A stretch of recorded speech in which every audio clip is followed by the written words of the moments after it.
हाँ, वो आतिश फशानी थी। यकीनन वो कभी कभी आतिश फशानी भी करता रहा, लेकिन किसी खौफनाक तबाही के आसार यहाँ कहीं नजर नहीं आते थे।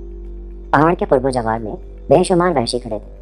उनके हाथों में हथियार थे जिन्हें हिला हिला कर वो कुछ गा रहे थे, और उनकी आवाज़ें कानों के पर्दे फाड़े दे रही थी। वहीं नरसिंगा भी बचाया जा रहा था। कुछ और करीब पहुंचा तो स्याह पहाड़ में कुछ सीढ़ियां सी बनी नजर आई। मैंने गहरी सांस ली। फरजान आमिरी की कहानी इस कदर दिलचस्प और सनसनीखेज थी कि हमें वक्त गुजरने का एहसास भी ना हुआ। हम सब पत्थर के बुतों की मानंद साकित ये कहानी सुन रहे थे कि अचानक एक भयानक चीख ने यह तिलिस्म तोड़ दिया। आमिरी पे उछल पड़ा था। फिर उसने संजीदा लहजे में कहा, क्या तुम मेरी कहानी से उकता रहे हो? ओ नहीं, तुम्हारी कहानी तो बहुत दिलचस्प है। हाँ, तुम्हें दिलचस्प मालूम होती है, लेकिन उसकी आंखें खला में घूरने लगी। फिर वही चीख सुनाई दी और फरजान आमिरी उठ खड़ा हुआ। बस दोस्तों, आराम करो, बाकी कल। लेकिन ये आवाज़, तुम इस पर गौर ना करो। फरजान तीखे अंदाज में मुस्कुरा दी। क्या तुम हमें इसके बारे में नहीं बताओगे? बताऊंगा। कब? बहुत जल्द। अब इजाज़त दो। और वो चला गया। हम ताज्जुब से उसे जाते देखते रहे। कैसा पुरस्कार था फरजान। क्या ख्याल है दोस्तों, ये चालाक बुड्ढा नहायत सफाई से हमें बेवकूफ़ तो नहीं बना रहा? कर्नल डिक्सन ने कहा। क्या कहा जा सकता है कर्नल, लेकिन बेवकूफ़ बनाने की कोई वजह तो समझ में नहीं आती। फिर ये तो सोचो कि वो यहाँ इस पुरस्कार इलाके में तन्हा रहता है। हाँ, और ये सब कुछ, जाहिर है उसने आसानी से तो सब कुछ नहीं बना लिया होगा, जाहिर है, लेकिन वो यहाँ तन्हा ही मालूम होता है। तुम उस चीख को क्यों भूल रहे हो? अरे हाँ, वो चीख इंसानी ही थी। मुझे तो ये शख्स कोई बदरू मालूम होता है। मेरा तो मशवरा है कि यहाँ से निकल चलो। फजूल बातें हैं ये, हम सब बदरू हैं। फिर वो अकेली बदरू हमारा भला क्या बिगाड़ लेगी? अहमद अल अबदी बोला। हाँ, ये तो हिमाकत है, लेकिन बूढ़े की कहानी वाकई दिलचस्प है। मुमकिन है वो ठीक ही कह रहा हो, तब वो हमारा माविन भी हो सकता है। यकीनन। बूढ़े को शीशे में उतारने की कोशिश करो, उसकी कहानी दिलचस्प ही है। मुमकिन है उस कहानी से हमारी रहनुमाई हो जाए। ये बात तो मालूम हो ही गई है कि जरिया का अख्तिताम किसी ऐसी जगह होता है जहाँ आतिशफशा भी मौजूद है। हाँ, लेकिन बात फिर उसे चीख तक जा पहुँचती है। क्या ख्याल है, बाहर निकला जाए? देख लो, कहीं वो नाराज़ ना हो जाए। ऐसा कोई काम करने की ज़रूरत नहीं है, कर्नल डिक्सन ने कहा, और हम सब खामोश हो गए। बहरहाल कर्नल के मशवरे के तहत किसी ने उस मामले में मदाखलत नहीं की और हम सोने के लिए लेट गए। दूसरी सुबह उसने हमें सुबह खैर कहा। उसके होठों पर मुस्कुराहट थी। नाश्ते के दौरान उसने कहा, मेरी कहानी से बेजार तो नहीं हो गए दोस्तों? हरगिज़ नहीं मिस्टर फरजान, तुम्हारी कहानी तो बहुत दिलचस्प है, अगर तुम सच कह रहे हो तो। क्या मतलब? माफ़ करना फरजान, तुम्हारी कहानी ऐसी अनोखी है कि उस पर मुश्किल से यकीन आ सका है। आबिदी ने कहा, मैं तुम्हारे सामने उसका ठोस सबूत पेश करूंगा। हम तुमसे माफ़ी के तलबगार हैं फरजान। नहीं दोस्त, मैं टूटा हुआ इंसान हूँ। मेरी शख्सियत टुकड़े टुकड़े हो गई है। अब मैं किसी की बात का बुरा नहीं मानता। तुम अपनी कहानी आगे बढ़ाओ दोस्त। क्या तुम मुझे अहमक समझते हो? अचानक फरजान बिगड़ गया। क्यों? मैं तुम्हें बिला वजह कहानी नहीं सुना रहा। क्या मतलब? हाँ, मैं इसके एवज तुमसे कुछ तलब करूंगा। क्या? अभी नहीं, मेरी कहानी सुन लो, उसके बाद मैं तुम्हारे सामने अपनी दरख्वास्त रखूंगा। जी चाहे तो कबूल कर देना, वरना। हम सब उसे देखते रहे। उसके चेहरे पर गम के साए लहरा रहे थे। यह शख्स आसानी से समझ में नहीं आ सका था, और फिर उसने ऐसा सस्पेंस पैदा कर दिया था कि हम उसे छोड़ भी नहीं सकते थे। फिर क्या हुआ फरजान? उन खूबसूरत औरतों ने मुझे सीढ़ियों के नज़दीक छोड़ दिया, और फिर दो आदमी मुझे ऊपर लेकर गए। मेरे औसान खता हो रहे थे। क्या ये मेरी कुर्बानी देना चाहते हैं? अफसोस, अब तो मेरे पास बंदूक भी नहीं थी, लेकिन मैंने फैसला कर लिया कि मैं आसानी से जान नहीं दूंगा। उनमें से कुछ को लेकर ही मरूंगा। मैं उनके साथ चलता रहा। ऊपर सिर्फ 5 आदमी थे, सबके सब उम्र रसीदा। उनके हाथों में अजीब अजीब चीज़ें थीं। उन्होंने वो चीज़ें पहाड़ के दहाने में उछाल दी। धुआं निकला, और फिर उन्होंने मेरी गर्दन पकड़कर उसे झुका दिया। लेकिन मैं गार के दहाने से दूर था, इसीलिए मुझे भी तरद्दुद नहीं था, पर मैं पूरी तरह होशियार था। एक वहशी चीख चीख कर पड़ रहा था। फिर उन्होंने मुझे सीधा कर दिया, और उसके बाद उन्होंने एक फल मेरे हाथ में दिया और इशारा किया कि उसे गार के दहाने में उछाल दूँ। मैंने उसमें भी कोई तरद्दुद नहीं समझा और फल दहाने में उछाल दिया। तब वहशी खुशी से चीखने लगे, और फिर वो मेरे सामने झुक गए। मैं खुशकोटों पर जुबान फेर रहा था। अब ना जाने क्या किस्सा है। ऊपर की आवाज़ें सुनकर नीचे भी शोर मचने लगा, और फिर पहाड़ से वापसी शुरू हो गई। मैं सीढ़ियाँ उतरने लगा। मैंने नीचे कदम रखा ही था कि उन लोगों ने मेरे ऊपर फूलों की बारिश कर दी। میں نے گہری سانس لی۔ اس کا مطلب ہے کہ وہ لوگ میری قربانی دینے کا ارادہ نہیں رکھتے تھے۔ پھر یہ سب کیا تھا؟ ان لوگوں نے مجھے یہ اعزاز کیوں دیا تھا؟ زیادہ بہتر یہی تھا کہ میں اپنے ذہن کو آزاد چھوڑ دوں۔ بلا وجہ الجھنوں میں پھنسا ہوا تھا۔ جو ہوگا دیکھا جائے گا۔ پھولوں کی بارش کرنے والے اپنی زبان میں نہ جانے کیا کیا گا رہے تھے۔ ان میں مرد اور عورتیں سب شامل تھے۔ سب کے سب خوش نظر آ رہے تھے۔ میں خاموشی سے ان کا تماشا دیکھتا رہا۔ اس کے بعد وہ مجھے وہیں لے گئے۔ ایک اور جھونپڑے میں مجھے رکھا گیا۔ یہاں بھی مرد اور عورتیں آتے رہے۔ ہر شخص میرے لیے کچھ لے کر آ رہا تھا۔ پھل، دودھ، کھالے، ہڈیوں کے بنے ہوئے عجیب سے زیورات میرے سامنے ڈھیر لگتا جا رہا تھا۔ لیکن میری موٹی عقل اب بھی کچھ سمجھنے سے قاصر تھی، سوائے اس کے کہ یہ لوگ مجھے کوئی نقصان نہیں پہنچانا چاہتے۔ بہرحال یہ بات بھی سکون کی تھی۔ پھر رات ہو گئی۔ میں جھونپڑے میں تھا، لیکن کہیں اور کچھ ہو رہا تھا۔ میرے سامنے لگے ہوئے سامان کا ڈھیر اٹھ رہا تھا اور پھر لوگ سارا سامان اٹھا کر لے گئے۔ پھر جب چاند نکل آیا تو چند عورتیں ہنستی ہوئی میرے پاس آئیں۔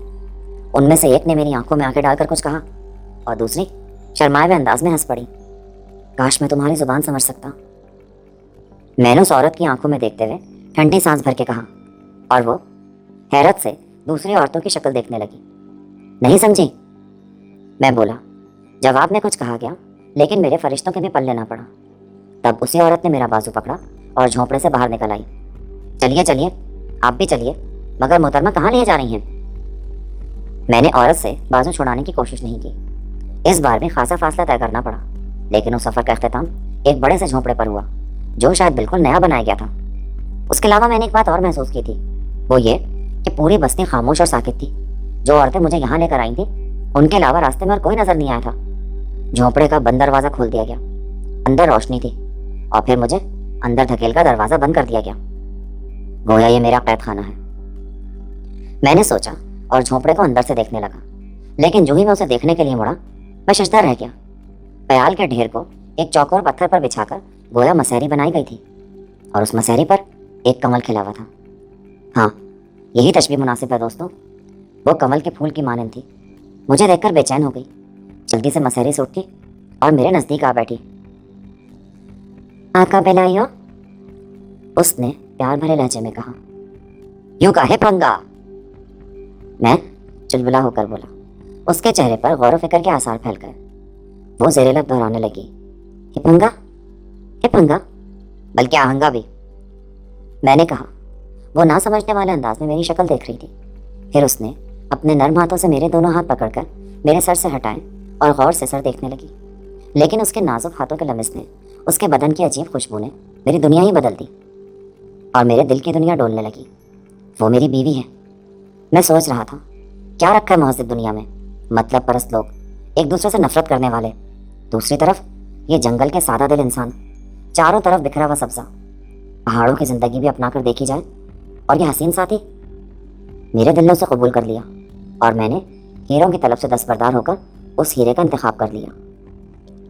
تب میں نے ہاتھ بڑھائے اور اسے اپنی آغوش میں لے لیا، اور دوسری صبح میرا دل مسرتوں سے منور تھا۔ مجھے بے اندازہ خوش نصیبی حاصل ہوئی تھی۔ دولت مسرتوں کا خزانہ سمجھی جاتی ہے۔ مہذب دنیا کا انسان اس لیے زیادہ سے زیادہ دولت مند بننا چاہتا ہے کہ وہ زیادہ سے زیادہ مسرتوں کو سمیٹ سکے۔ پھر پہاڑوں میں ملنے والی مسرت کیا بری تھی، اور میں نے اس مسرت کو اپنا لیا۔ دوسرا دن بھی عجیب عجیب رسومات سے بھرپور تھا، لیکن اب میں ان کی ایک ایک حرکت میں دلچسپی لے رہا تھا، کیونکہ مجھے زندگی انہی کے درمیان گزارنی تھی۔ اس رات میں نے تعارف کی رسم پوری کی۔ اپنے خوبصورت جھونپڑے میں جب ہم تنہا ہوئے اور چاند نکل آیا تو میں اس کا بازو پکڑے اسے چاندنی میں لے آیا۔ یوں بھی ہمارا جھونپڑا الگ تھلگ تھا۔ اس وقت دور دور تک کوئی نہیں تھا۔ میں نے اسے اپنے سامنے بٹھایا۔ تب میں نے اس کے سینے پر انگلی رکھی، پھر اسے متوجہ کر کے وہی انگلی اپنے سینے پر رکھی۔ وہ بہت غور سے میری انگلی دیکھ رہی تھی۔ میں فرزان، میں نے انگلی پر زور دے کر کہا، اور پھر اس کے نازک ہاتھ کی خوبصورت انگلی پکڑ کر اپنے سینے پر رکھتے ہوئے بولا، فرزان۔ وہ میرا مطلب سمجھنے کی کوشش کر رہی تھی۔ پھر اس کے خوبصورت لب مسکرا اٹھے۔ اس کے دانت موتیوں کی مانند تھے۔ اس نے میرے سینے پر انگلی رکھی۔ فرزان، فرزان، ہاں ہاں ہاں۔ اس نے بھی میرے انداز میں گردن ہلائی۔ تب میں نے اس کی ہلتی ہوئی گردن کو اپنے دونوں ہاتھوں سے تھام لیا اور نفی کے انداز میں گردن ہلائی۔ وہ رک گئی اور غور سے میری شکل دیکھنے لگی۔ تب میں نے اس کے سینے پر انگلی رکھی اور سوالیہ نگاہوں سے اسے دیکھنے لگا۔ पहली बार तो वो समझी नहीं, लेकिन इस बार मैंने अपने सीने पर उंगली रखकर फरजान कहा और फिर उसके सीने पर उंगली रख के खामोश हो गया। इस बार वो मेरी बात समझ गई। राजिका, उसने शर्माए हुए अंदाज में बताया। ओह, तुम्हारा नाम कितना खूबसूरत है। मैंने उसे खींचकर अपने सीने से लगा लिया। तो दोस्तों, मेरी जिंदगी बज़ाहिर उन पहाड़ों के लिए वक्फ हो गई। राजिका बेहद वफादार औरत थी। वक्त गुजरता रहा और ज़्यादा तवील अरसा नहीं गुजरा था कि मैंने उनकी ज़ुबान सीख ली। मैंने उनके रस्म व रिवाज से वाकफियत हासिल कर ली। और हैरत अंगेज़ बात यह थी कि मेरी हैसियत वहाँ बहुत बड़ी थी। वो लोग सूरज के पुजारी थे, चढ़ते और उतरते हुए सूरज की अताअत करते थे और मुझे वहाँ सूरज का बेटा समझा जाता था। राजिका उनके लिए बरकत रखती थी। वहाँ दरअसल कोई सरदार नहीं था, सब सूरज की अताअत करते थे। हाँ, अपनी रस्म के मुताबिक वो एक छोटी सी बच्ची को सूरज की दुल्हन के तौर पर मुंतखब कर लेते थे। वो बच्ची बुजुर्गों की ज़ेर निगरानी जवान होती और फिर इंतज़ार किया जाता किसी ऐसे अजनबी का जो एक मखसूस दिन में उनके कबीले में कदम रखे। वो उसे सूरज से आया हुआ समझते थे। तब उस लड़की की उस शख्स के साथ शादी कर दी जाती और वो उनके यहाँ एक मुतबर्रिक हैसियत रखता था। इसके अलावा मुझे और क्या चाहिए था। नैतिका के लोग मेरी इज्जत करते, मुझसे मोहब्बत करते थे, मेरी अताअत करते थे। मुझे यहाँ हाथ में हिलाना नहीं पड़ता था, बस ऐश कर रहा था और मोटा होता जा रहा था। लेकिन वक्त साकित नहीं है। गर्दिश फलक हर कहानी में तब्दीलियाँ चाहती है। उस वक्त तक मेरे जहन में कोई ख़ास बात नहीं थी, लेकिन एक रात जब मैं लाजिका को अपनी आगोश में लिए हुए नींद की वादियों की सैर कर रहा था कि अचानक ढोलों की आवाज़ें गूंज उठती। हम दोनों जाग गए। मेरे लिए आवाज़ें नहीं थी।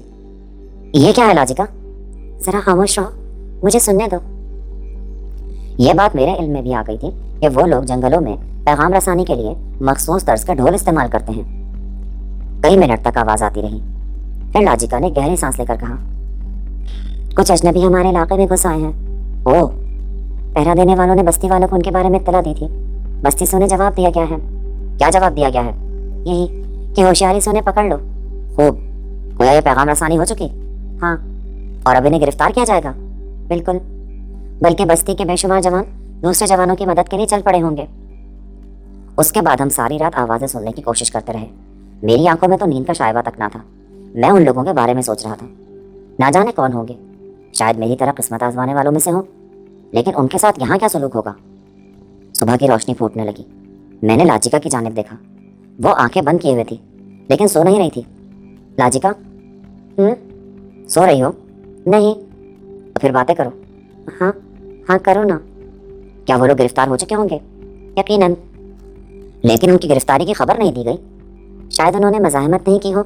ओह, लेकिन अब उनके साथ क्या सलूक होगा? हम लोग इंसानों पर जुल्म नहीं करते।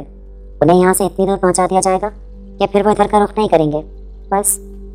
तुम्हारे कबीले के लोग बहुत नेकदिल और रहमदिल हैं लाजिका। तुम्हारे रस्म व रिवाज भी बहुत अच्छे हैं।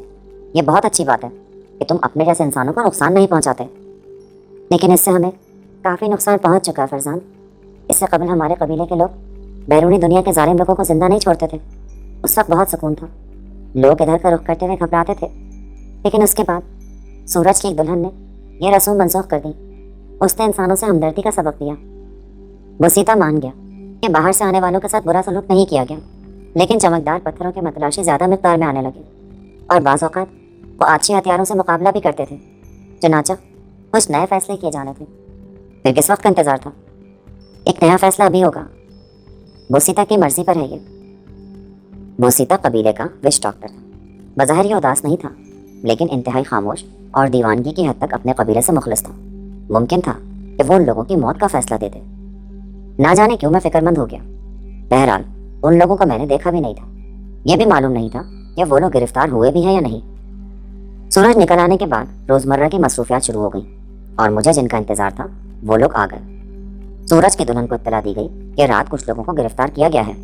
वो सीता उनका मुंतज़िर है। हम आ रहे हैं, लाजिका ने कहा। फिर वो मुझे तैयार करने लगी। यहाँ मुझे भी उन लोगों का सा लिबास पहनना पड़ता था। चेहरे और बदन पर रंगीन नक्कूश बनाने पड़ते थे। हीरों का ताज पहनना पड़ता था। उन लोगों के दरमियान कोई बात ना थी, लेकिन मुहज़्ज़ब लोगों में उनके सामने इस हुल्के में जाते हुए मुझे कुछ झिझक सी महसूस हो रही थी। ताहम जाना ही था। लाजिका हर रोज़ प्यार भरे अंदाज में पहले मुझे तैयार करती, फिर खुद तैयार होती थी। ये उसका रोज़ का मामूल था। लेकिन आज उसने मुझे खुसूसी तौर पर तैयार किया। मेरे गले में कीमती हीरों की माला डाली और फिर खुद भी अपना बदन सजाने लगी। जंगल में ये परवान चढ़ी। उस हसीन औरत के दिल में मोहब्बत का समंदर मौजूद था। وہ مجھے بے پناہ چاہتی تھی اور میں اس کی چاہت کا دل سے قائل تھا۔ بہرحال ہم تیار ہو کر نکل آئے اور 15-20 مسلح آدمیوں کا گروہ ہمارے پیچھے پیچھے چل پڑا۔ تب ہم اس جگہ پہنچے جہاں بوسیتا کی عدالت لگی ہوئی تھی۔ بے شمار لوگ ایک دائرہ بنائے ہوئے کھڑے تھے۔ ان کے درمیان ایک خالی دائرہ تھا جہاں قیدی بندھے کھڑے تھے۔ بوسیتا ایک سفید رنگ کی میز پر بیٹھا ہوا تھا اور اس کے دائیں طرف ایک سنگی سل موجود تھی جو سورج کے لیے اور اس کی دلہن کے لیے تھی۔ ہم لوگوں کو خصوصی طور پر یہ راستہ دیا گیا اور ہم دونوں اندر داخل ہو گئے، لیکن قیدیوں پر نگاہ پڑتے ہی میرے ذہن کو ایک زبردست جھٹکا لگا۔ میں نے انہیں پہچان لیا۔ یہ گیری مین، اس کی بیوی، اس کی بیٹی اور مزدور تھے۔ گیری مین نے بھی مجھے دیکھا، لیکن ایک نگاہ میں شاید پہچان نہ سکا۔ البتہ ریفا کی نگاہوں میں نے شدید حیرت دیکھی۔ پھر اس نے جھک کر گیری مین سے کچھ کہا۔ اس کے بعد گیری اور اس کی بیوی بھی حیرت سے مجھے دیکھنے لگے۔ ان دونوں کے منہ شدت حیرت سے کھل گئے تھے۔ میں ان لوگوں سے مخاطب ہوئے بغیر اپنی جگہ پر جا بیٹھا۔ لاجیکا حسب معمول میرے برابر میں بیٹھ گئی تھی۔ تب بوسیتا نے ان لوگوں کے بارے میں ہمیں بتایا۔ پھر وہ بولا، اس سے قبل ہم بیرونی دنیا سے آنے والے ظالموں کو ہلاک کر دیتے تھے، اس طرح ہم محفوظ رہتے تھے، لیکن اس کے بعد ہم نے رحم کی طرف قدم بڑھائے۔ نتیجے میں آج تک ہمارے سینکڑوں آدمی ان لوگوں کے آتشی ہتھیاروں کی نظر ہو چکے ہیں۔ میں درخواست کرتا ہوں سورج کے بیٹے، میں چاہتا ہوں سورج کی دلہن، کہ وہ رسم پھر سے شروع کر دی جائے۔ ان لوگوں کو ہلاک کر کے ان کی لاشیں نیتکا کی دوسری طرف پھینک دی جائیں تاکہ نئے آنے والے ان علاقوں کا رخ نہ کریں۔ تمام لوگ خاموش کھڑے تھے۔ کیا سورج کی دلہن اجازت دے گی؟ لاجیکا نے میری طرف دیکھا۔ میں پریشانی سے ان کے بارے میں سوچ رہا تھا۔ گیری مین سے مجھے کوئی دلچسپی نہیں تھی، لیکن اس وقت وہ بے بس تھا اور میری مدد کا محتاج بھی۔ لیکن اس سے قبل کہ میں کچھ بولتا، بوسیتا نے کہا، سورج کی دلہن کی خاموشی کہہ رہی ہے کہ اسے میرے فیصلے سے اختلاف نہیں ہے۔ چنانچہ میں حکم دیتا ہوں کہ تینوں سفید فاموں کو سامنے بلایا جائے اور ان کے سینوں میں بھالے اتار دیے جائیں۔ لاجیکا نے مضطربانہ انداز میں سانس لی اور پہلو بدل کر رہ گئی، لیکن بوسیتا کے حکم کی فوری تعمیل ہوئی۔ گیری مین اس کی بیوی اور بیٹی کو کھینچ کر آگے لایا گیا۔ پھر 3 بھالا بردار ان کے سامنے بھالوں کا نشانہ باندھ کر تیار کھڑے ہو گئے۔ نہیں نہیں، خدا کے لیے ہمیں مت مارو، خدا کے لیے۔ تب میں کھڑا ہو گیا۔ میں ان لوگوں کی زبان کافی حد تک بول اور سمجھ لیتا تھا۔ میں نے کہا، رک جاؤ، سورج کا بیٹا تم حکم دیتا ہے کہ رک جاؤ۔ اور چاروں طرف بھنبھناہٹ دوڑ گئی۔ بھالے والوں کے ہاتھ رک گئے۔ تو ان کی زندگی بخشنا چاہتا ہے؟ بوسیتا نے کہا، ہاں، میں انہیں معاف کرنا چاہتا ہوں، لیکن یہ لوگ تو ہمیں نقصان پہنچاتے ہیں۔ جو رسم منسوخ ہو چکی ہے اسے دوبارہ جاری کرنے کے بجائے یہ بھی سوچا جا سکتا ہے کہ ایسی کوئی ترکیب ہو کہ رسم بھی منسوخ رہے اور ہم انسانوں پر ظلم بھی نہ کریں۔ انہوں نے ہمارے سینے چھلنی کر دیے ہیں، بوسیتا دانت پیس کر بولا۔ یہ وہ لوگ نہیں ہیں بوسیتا، ہم ان سے ان کے ہتھیار چھین لیں گے۔ انہیں کہہ دیں گے کہ اگر دوبارہ انہوں نے دھر کر رخ کیا تو ان کے سینے بھالوں سے رنگین کر دیں گے۔ یہ تیرا حکم ہے سورج کے بیٹے، تو ہم انکار نہیں کریں گے۔ بوسیتا ڈھیلا پڑ گیا۔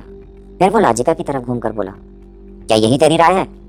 ہاں، میرے شوہر نے جو کہا وہی ٹھیک ہے۔ قیدیوں کے ہاتھ کھول دو، بوسیتا نے حکم دیا۔ بھالے والے ہٹ گئے۔ گیری مین اور اس کے ساتھیوں کی رسیاں کھول دی گئیں۔ گیری مین کے چہرے سے بے اندازہ خوشی کا احساس ہو رہا تھا۔ رسیاں کھلتے ہی وہ ہماری طرف دوڑا۔ ہاں فرزان، میرے دوست، کیا یہ تم ہی ہو؟ تم نے ٹھیک پہچانا گیری، یہ میں ہی ہوں۔ میں کتنا شرمندہ ہوں، تمہارے آنے کے بعد غصے نے مجھے اندھا کر دیا تھا۔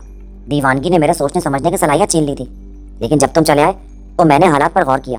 تب مجھے احساس ہوا کہ میں نے تمہارے ساتھ زیادتی کی تھی۔ وہ گزری ہوئی باتیں گیری مین، لیکن تم اعلیٰ ظرف ہو، تم نے اس وقت میری مدد کی۔ میں تمہارا شکریہ ادا کس طرح کروں؟ میں اس کی ضرورت نہیں محسوس کرتا۔ اب میرے ساتھ کیا سلوک ہوگا ہم تمہارے بارے میں فیصلہ کریں گے۔ مجھے تمہاری مدد کی ضرورت ہے فرزان، مجھے یہاں سے نکلنے میں تمہاری مدد کی ضرورت ہے۔ فکر مت کرو گیری مین، میں تمہیں یہاں سے نکلنے کا موقع دوں گا۔ شکریہ میرے دوست، بہت بہت شکریہ۔ اس کے بعد میرے ایما پر لاجیکا نے کچھ احکامات جاری کیے جن کے تحت گیری مین اور اس کے ساتھیوں کو ایک مخصوص جگہ پہرے میں رکھا جانا تھا۔ گیری کے سامان سے تمام ہتھیار میں نے خود اپنی نگرانی میں نکلوائے تھے، اور پھر اسی شام گیری مین کے قید خانے پر میں نے اس سے ملاقات کی۔ گیری بے حد فکر مند تھا۔ وہ سر جھکا ریفا اور اپنی بیوی کے پاس بیٹھا تھا۔ مجھے دیکھتے تینوں اچھل پڑے۔ پھر گیری مین مکاری سے مسکراتے ہوئے بولا، آؤ میرے دوست، میرے محسن، مصیبت کے اس وقت میں جس طرح تم میرے کام آئے ہو اور کوئی نہیں آ سکتا تھا۔ اپلوڈز کے نوٹیفیکیشن حاصل کرنے کے لیے ہمارے چینل کو سبسکرائب کریں اور ساتھ میں دیے گئے گھنٹے کے نشان کو دبانا نہ بھولیں۔